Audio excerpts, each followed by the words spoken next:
que els importa sobretot és una activitat física, que és el més important, d'acord? Un compromís al qual ells tenen que vindre 2 dies per setmana per fer una activitat física en un espai concret i sobretot els aporta un companyerisme, un aspecte social on ells han de compartir un implement, que és una pilota, per arribar a un objectiu, que és una cistella.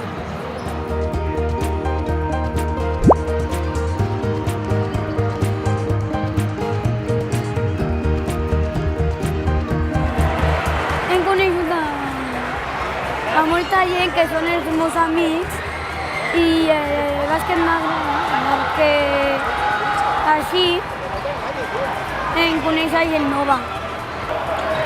Jugar i saber que puc guanyar.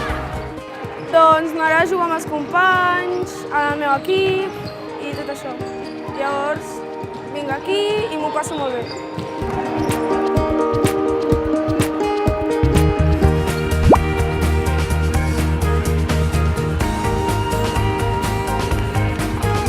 T'aporta el tema que coneixes molta gent i tal, i després pel tema de fer un esport i un tema d'educació, unes disciplines, que és molt important de que tots els nens tinguin aquesta disciplina.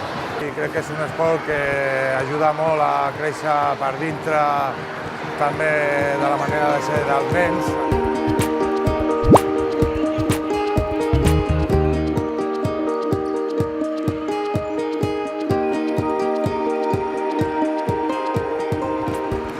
Treballem 2 aspectes molt importants. Un és l'aspecte físic, treballem els aspectes físics bàsics, els motors, envers una pilota de bàsquet, que és la nostra excusa. Però el que ens anticipem, sobretot, és el que necessita el nen físicament. I el segon aspecte que treballem és un aspecte social, d'involucrar-se dintre d'un equip, de tindre un respecte dintre un responsable superiors a ells i tindre un respecte envers els rivals.